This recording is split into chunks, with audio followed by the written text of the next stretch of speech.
While you're getting comfortable, to introduce you to this special Christmas bibliotherapy live, which is going to be full of Christmas stories, I'm going to read you a little bit from the Gawayne and the Greene Knight poem, which is in 14th century English.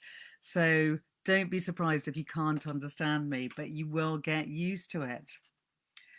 But Arthur would not eat till all were served. He was so jolly of his joffness, and somewhat child-geared. His life liked him light, he loved the lasser, author to long lie or to long sitter. So busied him his young blood and his brain wild, and also another manner moved him eke, that he through nobile had known he would never eat upon such a dare day, ere him devised were of some adventurous thing an uncouth tale, of some main marvail that he might traw, of alders, of arms, of other aventures.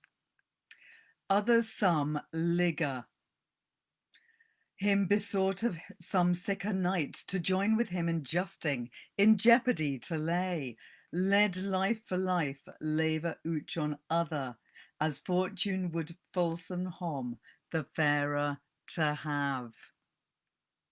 So that was a little section from Gawayne and the Greene Knight, which is one of my favourite ever Christmas tales. I'm going to talk more about this any minute now, but do please just say hello, give me a wave if you're on Instagram or on Facebook, leave a comment, because I am always worried that the connection might not work, as it's happened to me once. However, I'm getting some comments now. Thanks, Ollie. Great to see you here this evening on Instagram. If anyone can say hello on Facebook, please do.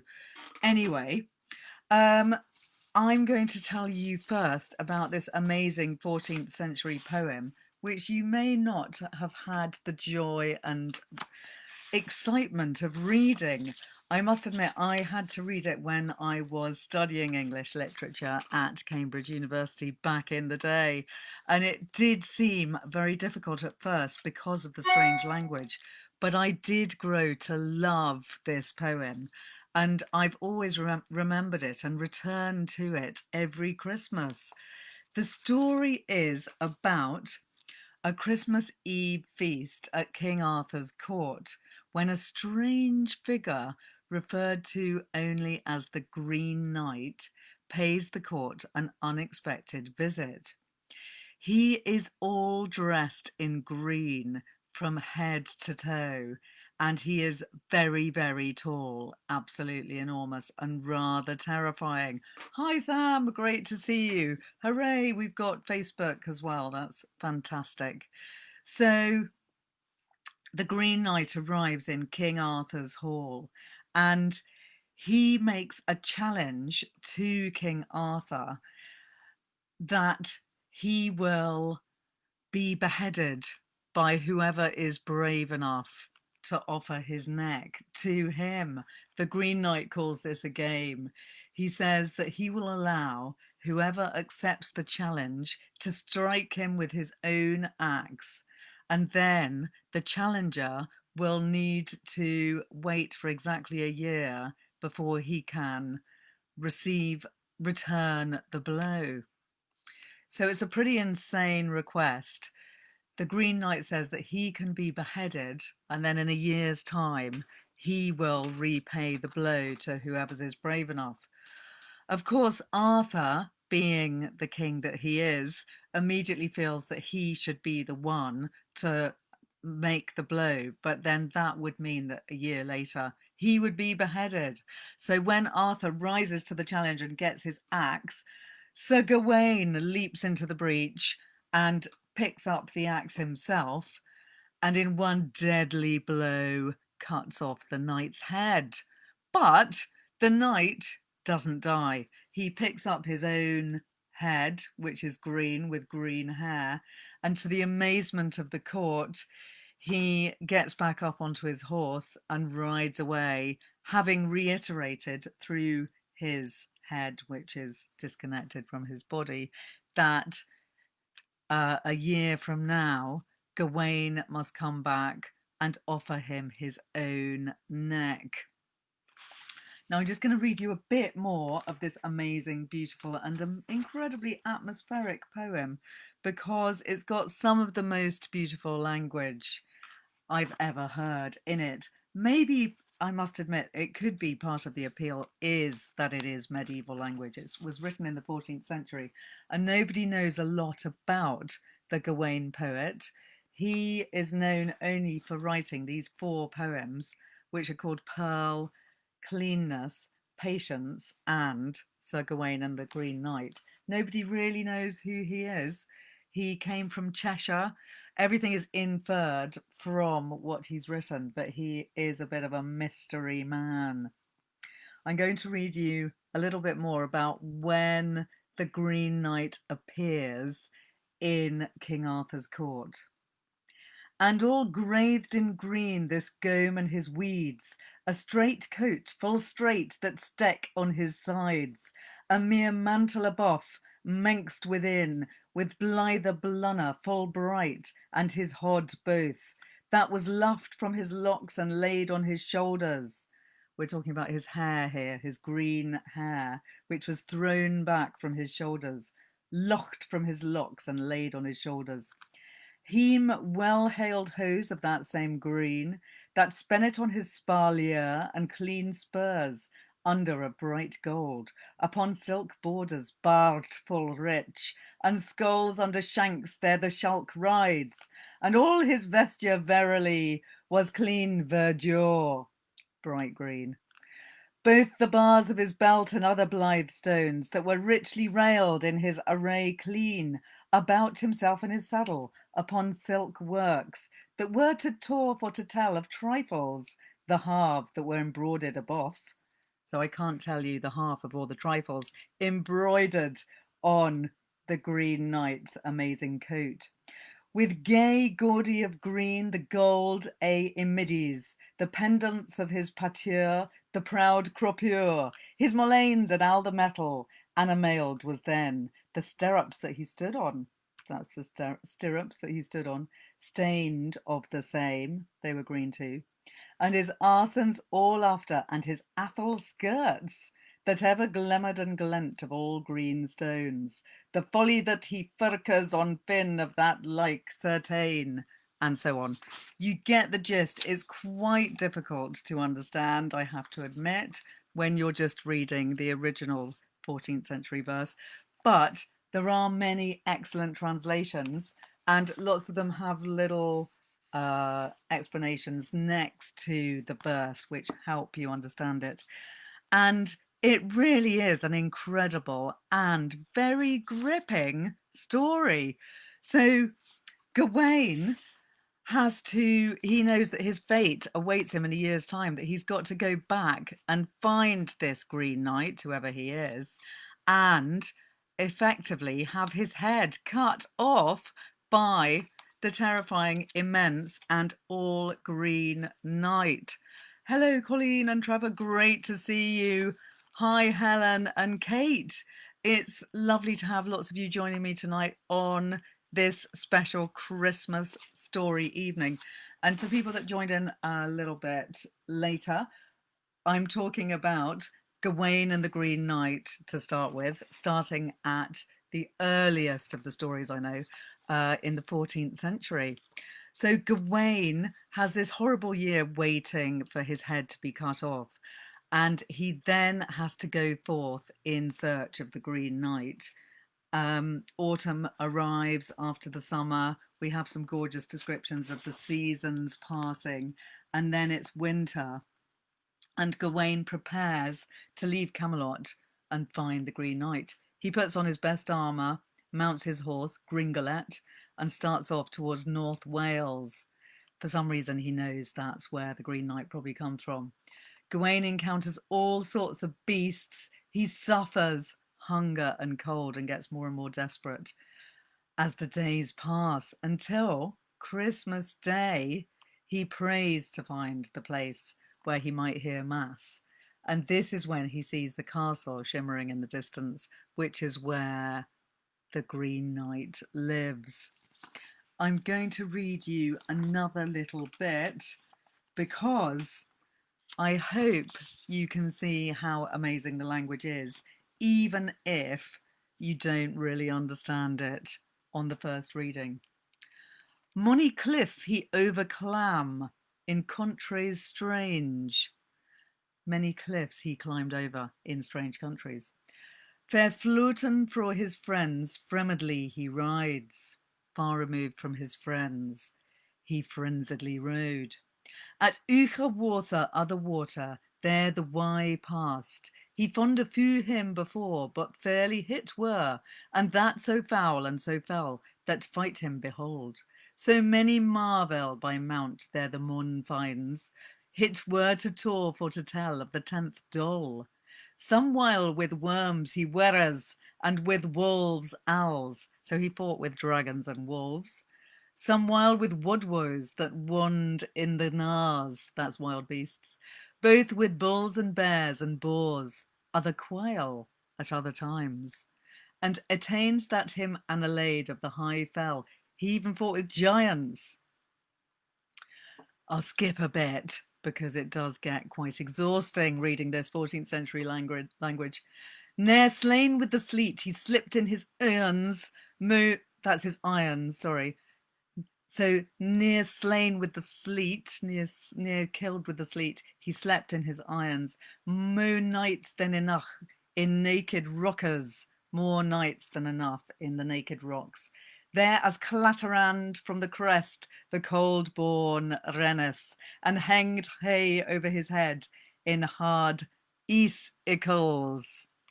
I love the way he writes icicles. It's Y-S-S-E dash I-K-K-L-E-S. Icicles. The language is fantastic. The story is amazing. And it all comes down to Gawayne making a series of exchanges with the Greene Knight. So when he finds the castle, he is entertained by the lady of the castle, who he doesn't realise at the time is the Greene Knight's wife. And she attempts to seduce Gawayne every day, and she manages to steal one kiss from him on the first day, 2 kisses from him on the second day, and 3 on the third day. And she also gives him a green magic belt, which she says will protect him from death. How can he resist such a promise? But Gawayne does realise that he's treading on dangerous waters because this seductive woman is married to the Greene Knight. And while the Greene Knight is off hunting every day, he's being apparently seduced by his wife. And every night when the Greene Knight comes back, he exchanges a gift with Gawayne. So one day he gives him a dead fox. The next day he gives him a deer, and so on. And in return, Gawayne gives him what he's won that day. So he gives him a kiss the first day, 2 kisses, and then 3 kisses, but he doesn't fess up to the green girdle. So when it comes to his comeuppance and the Greene Knight is going to cut his head off, he does take a little tiny bit of revenge because Gawayne wasn't strictly honest with him about what he got from his wife. But it's all very chivalrous. It's a story of chivalry and ancient English law, which is a really amazing insight into what it might have been like to live in the 14th century in Britain. Obviously, in a rather strange and skewed world, the world of King Arthur's court. But it does give you some of the cadences of the language and an image of what it was like to ride through that countryside. And I really love the way he describes the ice and the nature and the clouds clanging down and so on. I couldn't recommend it more. And there's also a really great modern version of it by Simon Armitage, which I would highly recommend as a brilliant Christmas read. So, moving on chronologically from Gawayne and the Greene Knight, which really is one of my favourite ever Christmas stories, let's talk about A Christmas Carol by Charles Dickens, written in 1843. So Gawayne was written sometime at the end of the 14th century. We are moving swiftly on 400 years. Sorry to skip ahead so quickly. And if anyone wants to bring up any other Christmas stories in between those two, do tell me. Christmas Carol is a story which many of us watch in various versions on TV. There are films, there are cartoon versions, and it is a story which is epically chilling in some ways, but also very funny. And if you do go back and read the original version by Charles Dickens, which only took him 2 months to write, it is a lovely story to read aloud. It only takes about an hour and a half. So it's a great one to read on Christmas Eve with anyone willing to listen. And you really will be amazed if you haven't read it recently at how entertaining it is and how funny, and also how it moves pretty swiftly. It's not one that dilly-dallies around with the action. So I'm sure that you would all know the story, that it's about Ebenezer Scrooge, who is a renowned miser, and his employee Bob Cratchit, who he's incredibly mean to, and his son Tiny Tim, who is disabled from birth, and we really feel for him and his family. Charles Dickens did write the story in a fit of fury about the way that the poor were treated in Britain. And he was really writing a polemic about how employers are responsible for the well-being of their employees. Dickens was actually trying to do his best to raise awareness at the time of how unfairly treated many employees were. And his message was that workers are not of value only to the extent of producing the cheapest products, but also they are of value as fellow passengers to the grave, as he puts it, in the words of Scrooge's nephew, and not another race of creatures bound on other journeys. Employers owe their employees as human beings, no better but no worse than themselves, which is very obvious now, but might not have been so obvious to the Victorian world that he lived in. I love the beginning of A Christmas Carol, so I'm going to read you a bit of that. Marley was dead, to begin with. There is no doubt whatever about that. The register of his burial was signed by the clergyman, the clerk, the undertaker, and the chief mourner. Scrooge signed it, and Scrooge's name was good upon change for anything he chose to put his hand to. Old Marley was as dead as a doornail. Mind, I don't mean to say that I know of my own knowledge that there is particularly dead about a doornail. I might have been inclined myself to regard a coffin nail as the deadest piece of ironmongery in the trade. But the wisdom of our ancestors is in the simile, and my unhallowed hands shall not disturb it, or the country's done for. You will therefore permit me to repeat emphatically that Marley was as dead as a doornail. Scrooge knew he was dead. Of course he did. How could it be otherwise? Scrooge and he were partners for I don't know how many years. Scrooge was his sole executor, his sole administrator, his sole assign, his sole residuary legatee, his sole friend and sole mourner. And even Scrooge was not so dreadfully cut up by the sad event but that he was an excellent man of business on the very day of the funeral, and solemnized it with an undoubted bargain. The mention of Marley's funeral brings me back to the point I started from. There is no doubt Marley was dead. I love this story, A Christmas Carol, and when you read it aloud or simply to yourself, you will remember how compelling it is and how actually difficult it is to stop reading it. Colleen, you're mentioning that you have it on Audible, which is fantastic. I too have listened to it on Audible and I love it too. Try reading it aloud this year if you can. Find someone to read it to you or read it to them, because it really is a brilliant story to share. And it is one that makes you think about your own future, your mortality, your past and your present, inevitably, which is all something that we do tend to do over Christmas. I'm now going to move on to one of my favourite ever Christmas stories, which is called A Christmas Memory by Truman Capote. It was written in 1956. And this is a story which I once read aloud to my husband in the car when we were on our way to stay with my parents one Christmas. And my husband actually was in tears at the end of the story. It was so moving, even while he drove. It really is a lovely, beautiful, and fabulous story. And weirdly, in my memory, after reading it then, I'd thought it was really quite a long story because it seems to have so much in it. But it's only a few pages long.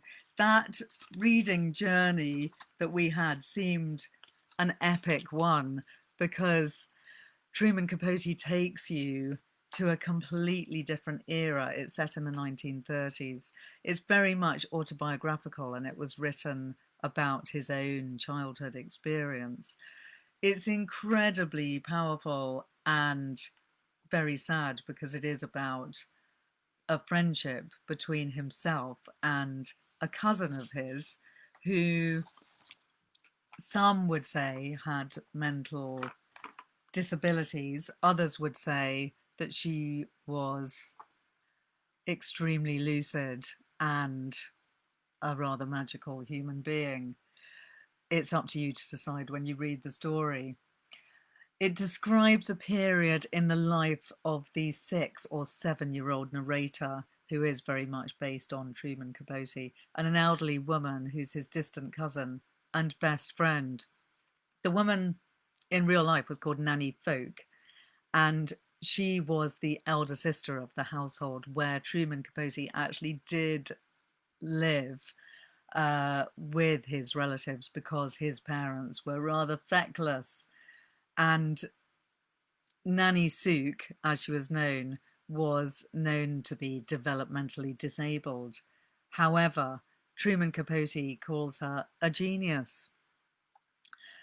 It's a really wonderful narration about Christmas time, and it's called A Christmas Memory for that reason. And it's all about Nanny Sook, his elderly aunt, deciding sometime in November, because of the feeling of the weather, that it's time to make the Christmas cakes for the year and to give them out to all their friends and relatives.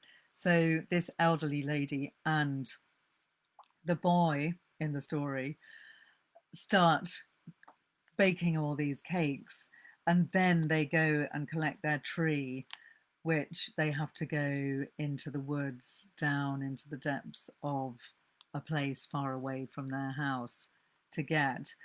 So really, not a lot happens in this story, as you can tell, but it's so evocative. It brings you so much in terms of the atmosphere of living in extreme poverty in the 1930s in the cold. And there's this really magical understanding between the boy and the elderly lady. I'm going to read you just a bit from the beginning, but like reading Dickens, this is one where you start reading it and it's very difficult to stop. but I will make myself stop because there's other books I want to mention.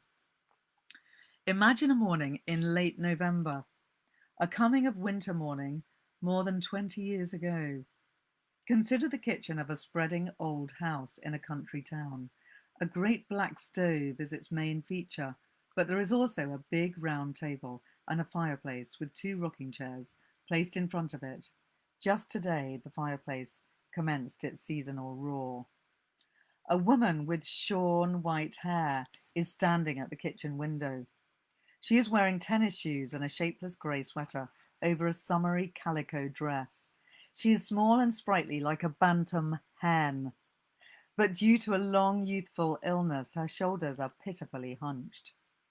Her face is remarkable, not unlike Lincoln's, craggy like that, and tinted by sun and wind, but it is delicate too, finely boned, and her eyes are sherry-coloured and timid.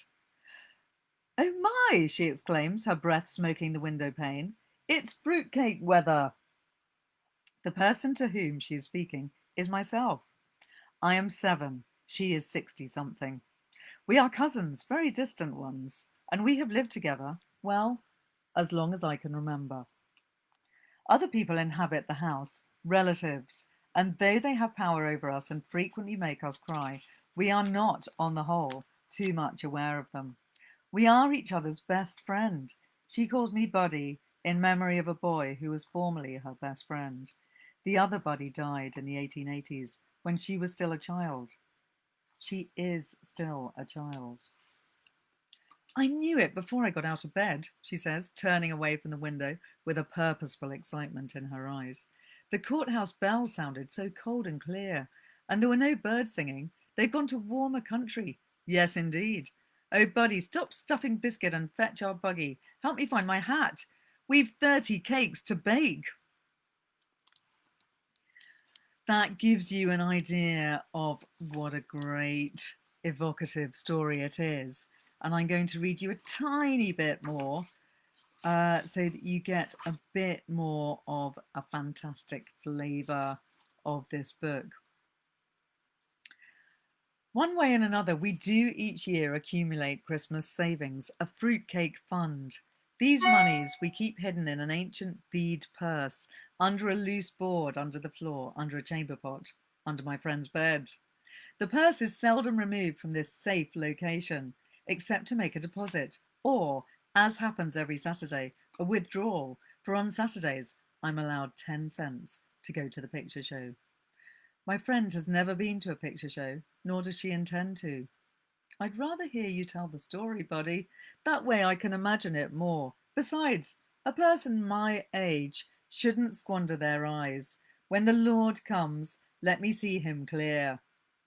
In addition to never having seen a movie, she has never eaten in a restaurant, travelled more than 5 miles from home, received or sent a telegram, read anything except funny papers and the Bible, worn cosmetics, cursed, wished someone harm, told a lie on purpose, let a hungry dog go hungry.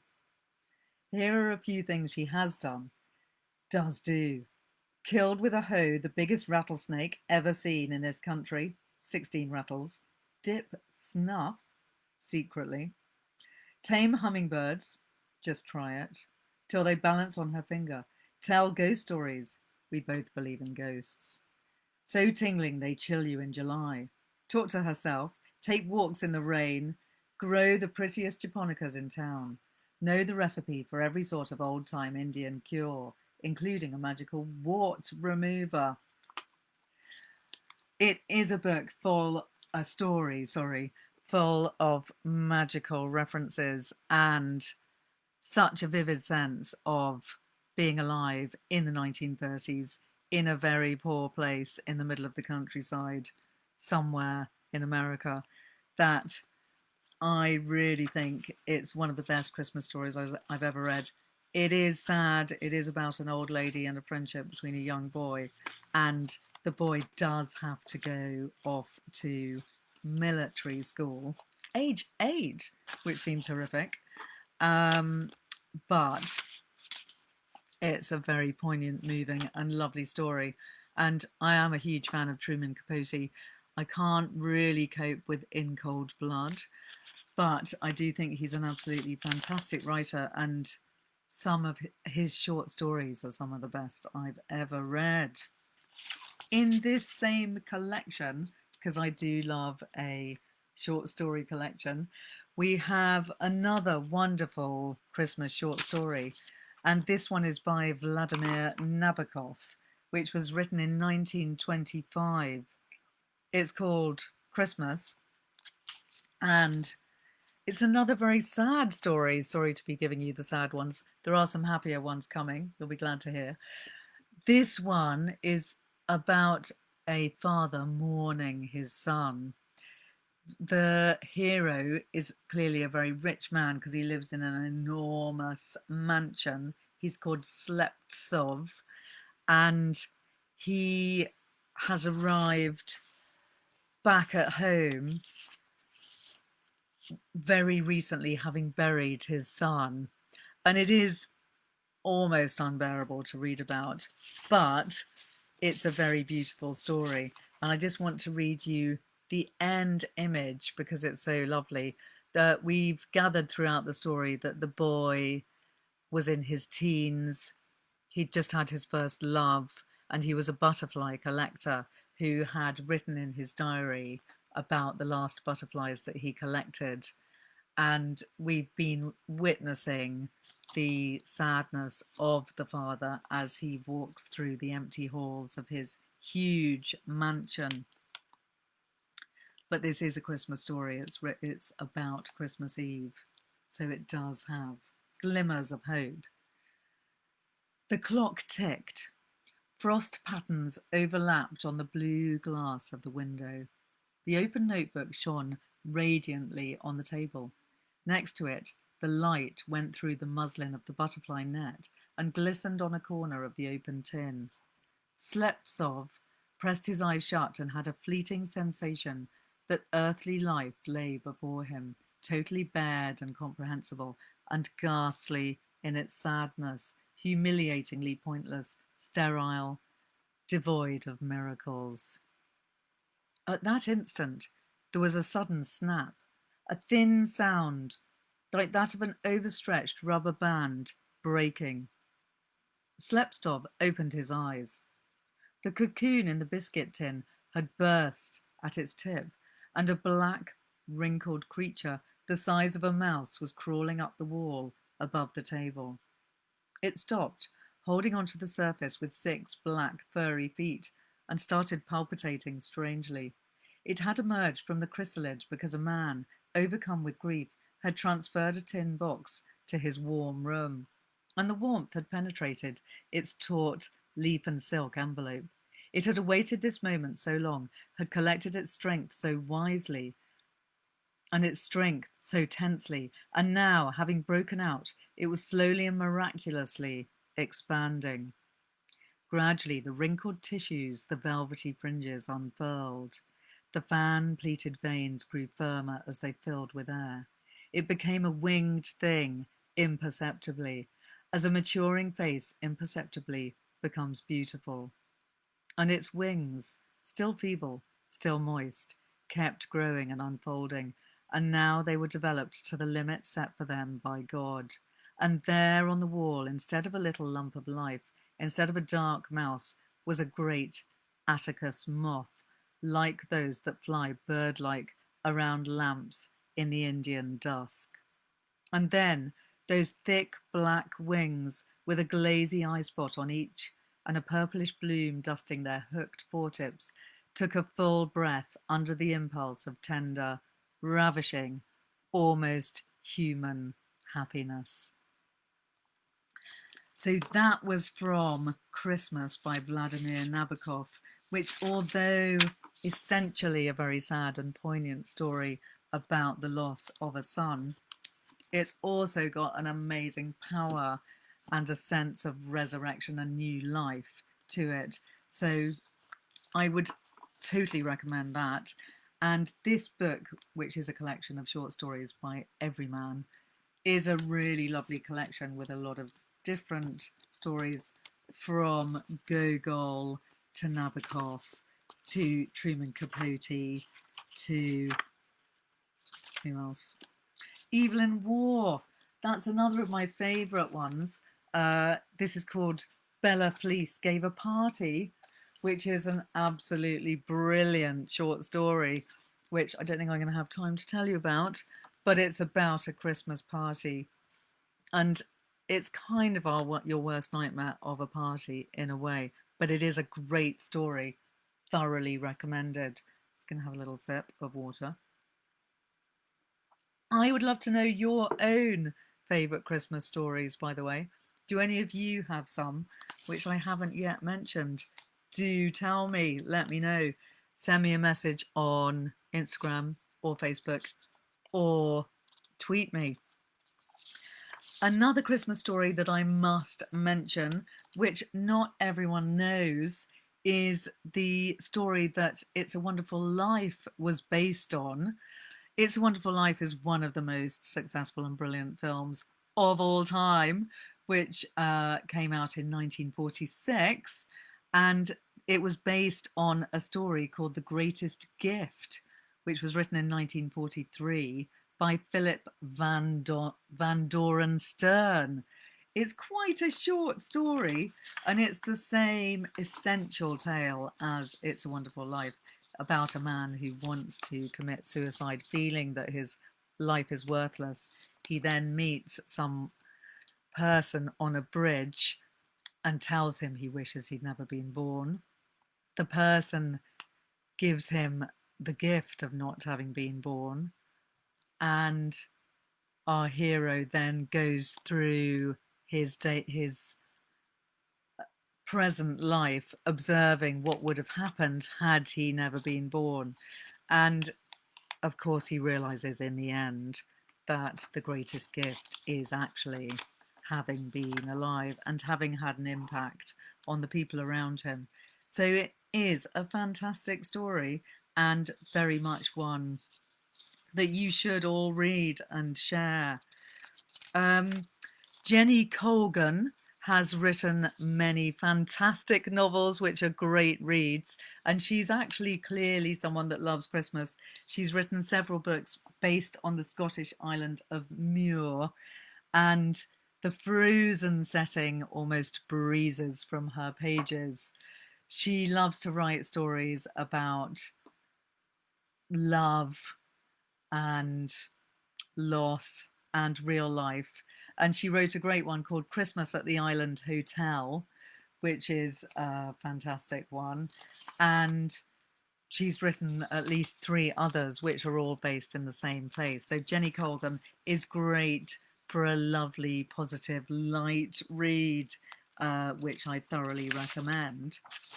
Sherlock Holmes has got to be mentioned for a brilliant short story of a Christmas setting. I'm sure that many of you will know The Adventure of the Blue Carbuncle, which is in fact the only Sherlock Holmes story that explicitly takes place at Christmas. And it's one of the most light-hearted and funny of the Sherlock Holmes stories by Sir Arthur Conan Doyle. It's kind of a slightly silly story about a Christmas goose that was stolen and a blue diamond that was lost, and it has a slightly absurd resolution, but it's one which has a great rapport between Sherlock Holmes and his sidekick, Dr. Watson, and all in all, it's another excellent Christmas read and a great one to read aloud with family or friends. Another famous, brilliant, and much adapted short story, I'm afraid I'm now slightly leaping around in time and not being chronological like I said I would, sorry about that, is a story called The Gift of the Magi by the author O. Henry, who is, his real name was William Sidney Porter, who lived from 1862 to 1910.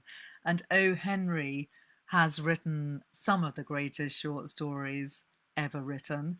He does like to end his short stories with a bit of an ironic twist. And this is a story that very much does that. It's quite short, and I'm going to read you a bit of it and see how we get on. I'm wondering whether to read you the whole thing or not. We might run out of time. Before I start it, I'm just going to mention another great Christmas collection, which I would really recommend for those of you that like to collect short stories. This is another selection, a bit like The Everyman, which I think is actually a bit more light-hearted. So The Everyman stories, it's full of brilliant ones, which are fabulous, but also they are quite poignant and sad quite frequently. The Penguin book of Christmas short stories is a bit more upbeat, and it has stories from Hans Christian Andersen, Fyodor Dostoevsky, Anton Chekhov, O. Henry, who I'm just about to read, Dorothy Sayers, Italo Calvino, Angela Carter. So many fantastic writers, Laurie Lee, Muriel Spark, and many more, Shirley Jackson. So this is one that I would also hugely recommend, and it also makes a great gift. Colleen, you've got the gift of the Magi. Thanks for sharing that. Is it a story that you love? I wonder. And Sam, thanks for your comment saying it's not just about Christmas, but I love the Christmas scene from Little Women. I agree. That is a really fantastic scene. Sam says, even though they didn't get any presents except a Bible and they had to give their breakfast away, it's a highly moving and emotional Christmas story, let's face it, as so many of them are. It's becoming apparent that all these Christmas tales are fraught with intense emotion, and actually, in a way, Charles Dickens' Christmas Carol is one of the ones which is the most fun and in some ways light-hearted, even though it's all about death. Think about that. I wonder if you agree with me or not. So, The Gift of the Magi, I'm now going to read to you for the last section of this episode of Bibliotherapy Live. So, if anyone doesn't want to settle down for a story, I don't mind. But actually, before you disappear, if you're going to, or otherwise settle down and grab yourself a nice comforting drink to be read to from this short story, I would also like to ask you if you have any Christmas ailments that you want to share with me, because as a bibliotherapist, I like to address all ailments with a good book. And I wondered if any of you are experiencing any particular Christmas issues, of which I know there can be many, from getting overstressed with the buying of Christmas presents, from wondering what the heck it's all about anyway, from falling off a ladder. That's something that happened to me quite recently. From trying to make Christmas wonderful for your family, but secretly finding it amazingly stressful. There's so many Christmas ailments, and I'm going to attempt to have another session before Christmas, maybe next Wednesday, but I'll let you know, in which I will address those issues. Dan, thanks for joining in and telling me that you're grumpy and impatient with family, and I wish I wasn't. Something that I completely understand, relate to, and also experience myself, having had a bit of a meltdown myself earlier today. There's also the overspending, thanks Colleen for that, which ditto, something that I'm guilty of too. Well, I think overspending, could that be something that can be cured with A Christmas Carol, seeing as it's all about being a miser? I'm not sure if that totally works, because at the end of the story, Ebenezer Scrooge does go crazy and give away everything he has. I actually think the story that I'm about to read could be the cure for both of those issues, Dan and Colleen, because this is a story that makes you not feel grumpy and impatient with family, quite the opposite. So here we go, and I'll come back to those issues in another session. $1.87. That was all, and 60 cents of it was in pennies. Pennies saved 1 and 2 at a time by bulldozing the grocer and the vegetable man and the butcher until one's cheeks burned with the silent imputation of parsimony that such close dealing implied. 3 times Della counted it, $1.87, and the next day would be Christmas. Imagine that, you've only got $1.87 to spend. There was clearly nothing to do but flop down on the shabby little couch and howl. So Della did it, which instigates the moral reflection that life is made up of sobs, sniffles, and smiles, with sniffles predominating. While the mistress of the home is gradually subsiding from the first stage to the second, take a look at the home. A furnished flat at $8 a week. It did not exactly beg a description, but it certainly had that word on the lookout for the mendicancy squad. In the vestibule below was a letterbox into which no letter would go, and an electric button from which no mortal finger could coax a ring. Also appertaining thereunto was a card bearing the name Mr. James Dillingham Young. The Dillingham had been flung to the breeze during a former period of prosperity when its possessor was being paid $30 per week. Now, when the income was shrunk to 20, though, they were thinking seriously of contracting to a modest and unassuming D. But whenever Mr. James Dillingham Young came home and reached his flat above, he was called Jim and greatly hugged by Mrs. James Dillingham Young, already introduced to you as Della, which is all very good. Della finished her cry and attended to her cheeks with the powder rag. She stood by the window and looked out dully at a grey cat walking a grey fence in a grey backyard. Tomorrow would be Christmas Day, and she had only $1.87 with which to buy Jim a present. She'd been saving every penny she could for months with this result. $20 a week. Doesn't go far. Expenses have been greater than she had calculated. They always are. Only $1.87 to buy a present for Jim. Her Jim! Many a happy hour she'd spent planning for something nice for him. Something fine and rare and sterling. Something just a little bit near to being worthy of the honour of being owned by Jim. There was a pier glass between the windows of the room. Perhaps you have seen a pier glass in an $8 flat. A very thin and very agile person may, by observing his reflection in a rapid sequence of longitudinal strips, obtain a fairly accurate conception of his looks. Della, being slender, had mastered the art. Suddenly she whirled from the window and stood before the glass. Her eyes were shining brilliantly, but her face had lost its colour within 20 seconds. Rapidly she pulled down her hair and let it fall to its full length. Now, there were 2 possessions of the James Dillingham Youngs in which they both took a mighty pride. One was Jim's gold watch that had been his father's and his grandfather's. The other was Della's hair. Had the Queen of Sheba lived in the flat across the airshaft, Della would have let her hair hang out the windows some day to dry, just to depreciate Her Majesty's jewels and gifts. Had King Solomon been the janitor, with all his treasures piled up in the basement, Jim would have pulled out his watch every time he passed, just to see him pluck at his beard from envy. So now Della's beautiful hair fell about her, rippling and shining like a cascade of brown waters. It reached below her knee and made itself almost a garment for her. And then she did it up again nervously and quickly.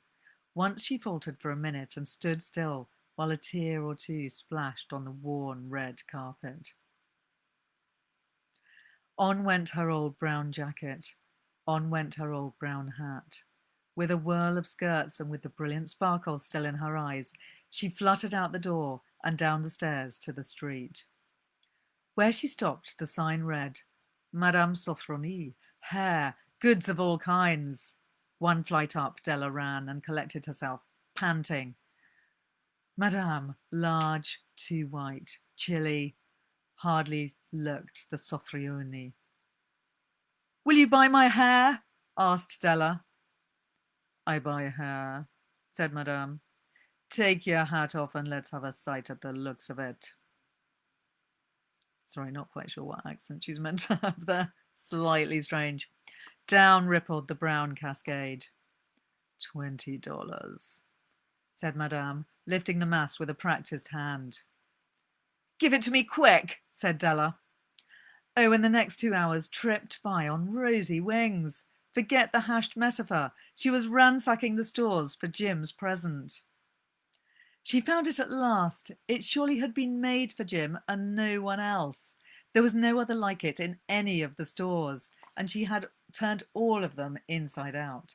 It was a platinum fob, chain, simple and chaste in design, properly proclaiming its value by substance alone and not by meretricious ornamentation, as all good things should do. It was even worthy of the watch. As soon as she saw it, she knew it must be Jim's. It was like him. Quietness and value. The description applied to both. $21 they took from her for it, and she hurried home with the 87 cents. With that chain on his watch, Jim might be properly anxious about the time, in any company. Grand as the watch was, he sometimes looked at it on the sly on account of the old leather strap that he used in place of a chain. When Della reached home, her intoxication gave way a little to prudence and reason. She got out her curling irons and lighted the gas and went to work repairing the ravages made by generosity added to love, which is always a tremendous task, dear friends, a mammoth task. Within 40 minutes, her head was covered with tiny, close-lying curls that made her look wonderfully like a truant schoolboy. She looked at her reflection in the mirror long, carefully, and critically. If Jim doesn't kill me, she said to herself, before he takes a second look at me, he'll say I look like a Coney Island chorus girl. But what could I do? Oh, what could I do with $1.87? At 7 o'clock, the coffee was made and the frying pan was on the back of the stove, hot and ready to cook the chops. Jim was never late. Della doubled the fob chain in her hand and sat on the corner of the table near the door that he always entered. Then she heard his step on the stair away down on the first flight, and she turned white for just a moment. She had a habit of saying a little silent prayer about the simplest everyday things, and now she whispered, Please God, make him think I'm still pretty. The door opened, and Jim stepped in and closed it. He looked thin and very serious. Poor fellow, he was only 22, and to be burdened with a family. He needed a new overcoat, and he was without gloves. Jim stopped inside the door, as immovable as a setter at the scent of a quail. His eyes were fixed upon Della, and there was an expression in them that she could not read, and it terrified her. It was not anger, nor surprise, nor disapproval, nor horror, nor any of the sentiments she had been prepared for. He simply stared at her fixedly with that peculiar expression on his face. Della wriggled off the table and went for him. Jim, darling, she cried, don't look at me that way. I had my hair cut off and sold because I couldn't have lived through Christmas without giving you a present. It'll grow out again. You won't mind, will you? I just had to do it. My hair grows awfully fast. Say Merry Christmas, Jim, and let's be happy. You don't know what a beautiful, nice gift I've got for you. You've cut off your hair? Asked Jim, laboriously, as if he had not arrived at that patent fact, yet even after the hardest mental labour. cut it off and sold it, said Della. Don't you like me just as well anyhow? I'm me without my hair, aren't I? Jim looked about the room curiously. You say your hair is gone, he said with an air almost of idiocy. You needn't look for it, said Della. It's sold, I tell you. Sold and gone, too. It's Christmas Eve, boy. Be good to me, for it went for you. Maybe the hairs of my head were numbered, she went on with sudden, serious sweetness, but nobody could ever count my love for you. Shall I put the chops on, Jim? Out of his trance, Jim seemed quickly to wake. He enfolded his Della. For 10 seconds, let us regard with discreet scrutiny some inconsequential object in the other direction. $8 a week or $1 million a year. What is the difference? A mathematician or a wit would give you the wrong answer. The Magi brought valuable gifts, but that was not among them. This dark assertion will be illuminated later on. Jim drew a package from his overcoat pocket and threw it upon the table. Don't make any mistake, Del, about me. I don't think there's anything in the way of a haircut or a shave or a shampoo that could make me like my girl any less. But if you'll unwrap that package, you may see why you had me going a while at first. White fingers and nimble tore at the string and paper. And then an ecstatic scream of joy. And then, alas, a quick feminine change to hysterical tears and wails, necessitating the immediate employment of all the comforting powers of the lord of the flat. For there lay the combs. The set of combs, side and back, that Della had worshipped long in a Broadway window. Beautiful combs, pure tortoiseshell, with jewelled rims, just the shade to wear in the beautiful, vanished hair. They were expensive combs, she knew, and her heart had simply craved and yearned over them without the least hope of possession. And now they were hers, but the tresses that should have adorned the coveted adornments were gone. But she hugged them to her bosom, and at length she was able to look up with dim eyes and a smile and say, "My hair grows so fast, Jim." And then Della leapt up like a little singed cat and cried, "Oh, oh!" Jim had not yet seen his beautiful present. She held it out to him eagerly upon her open palm. The dull, precious metal seemed to flash with a reflection of her bright and ardent spirit. "Isn't it a dandy, Jim? I hunted all over town to find it. You'll have to look at the time 100 times a day now. Give me your watch. I want to see how it looks on it." Instead of obeying, Jim tumbled down on the couch and put his hands under the back of his head and smiled. "Dell," said he, "let's put our Christmas presents away and keep 'em a while. They're too nice to use just at the present. I sold the watch to get the money to buy your combs, and now suppose you put the chops on." The Magi, as you know, were wise men, wonderfully wise men, who brought gifts to the babe in the manger. They invented the art of giving Christmas presents. Being wise, their gifts were no doubt wise ones, possibly bearing the privilege of exchange in case of duplication. And here I have lamely related to you the uneventful chronicle of 2 foolish children in a flat who most unwisely sacrificed for each other the greatest treasures of their house. But in a last word to the wise of these days, let it be said that of all who give gifts, these 2 were the wisest. Of all who give and receive gifts, such as they are the wisest. Everywhere they are wisest. They are the Magi.